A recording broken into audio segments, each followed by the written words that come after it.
Hello, hello, hello. Welcome to MEA'S place.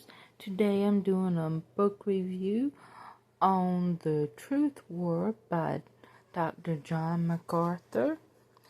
In this book, and this is a great, fascinating read, anything by John MacArthur, I think is a fascinating read and in-depth knowledge of biblical scripture. In the book, The Truth War, he goes on to explain why truth is worth fighting for. And he answers the question, can truth survive in a postmodern society? He also explains the spiritual warfare and the duty and danger of fighting a spiritual warfare, and the guaranteed triumph is in fighting the spiritual warfare. He also goes on in this book to explain the conflict, why we must fight for the faith. And he explains in depth the creeping apostasy. And what he means by this is how false teachers sneak in the church today. The heresies he's also highlights on, why we must remain vigilant in fighting for the truth in this truth war. He also explains the evil of false teaching and how error can turn grace into a lack of moral restraint. He also goes in depth on the assault on divine authority, which is where Christ's lordship is denied and how it is denied, and how to survive in an age of apostasy, which is learning from the lessons of history. And he also, in the appendix, he gives a pretty good article of this culture, of the reasons why why discernment is out of fashion in this culture.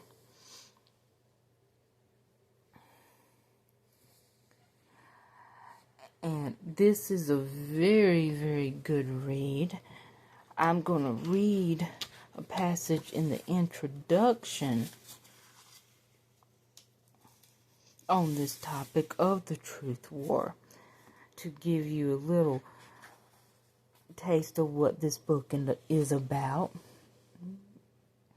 The idea that Christian message should be kept pliable and ambiguous seems especially attractive to young people who are in tune with the culture and in love with the spirit of the age and can't stand to have authoritative biblical truth applied with precision as a corrective to worldly lifestyles, unholy minds, and ungodly behavior.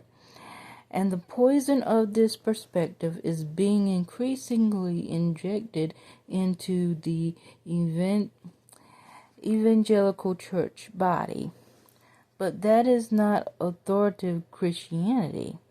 Not knowing what you believe, especially on a matter as essential to Christianity as the gospel, is by definition a kind of unbelief.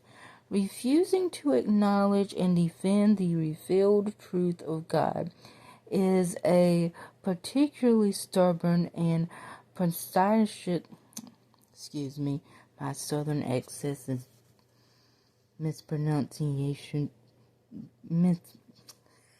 I can talk. I promise y'all I can talk.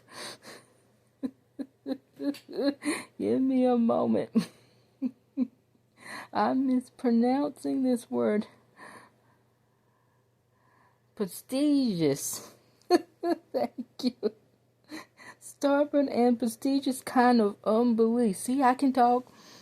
Advocating ambiguity, exalting uncertainty, or otherwise deliberately clouding the truth is a sinful way of nurturing unbelief.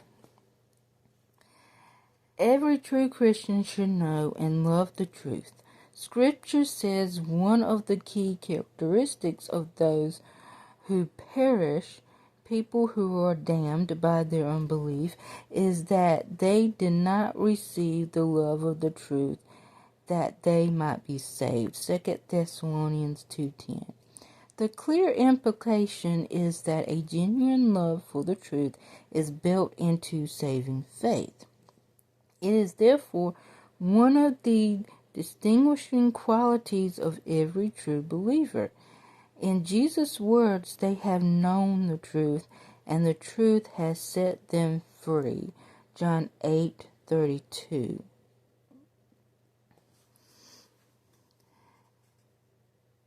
In an age when the very idea of truth is being scorned and attacked, even within the church, where people ought to revere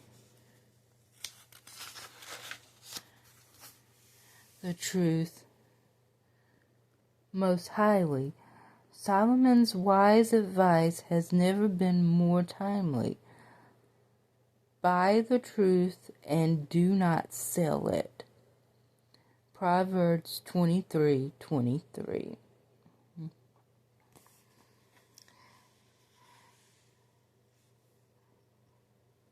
And like I said, I highly recommend reading this book. This is a very good read, and it gives you insights on true biblical doctrine and why it is so important to fight for the truth of faith in this culture and in this time we are living in. I will leave a link down in the description below about this book. And also, give this channel a thumbs up and subscribe. And I will leave some links down below on some spring and summertime dresses and suits down below also. So check the description down below on those links on this book that is a fascinating read, and on some dresses and suits down below. And also leave a comment down below on what you are reading. I'm interested to know what you are reading. And as always, until next time, God bless you in everything that you do.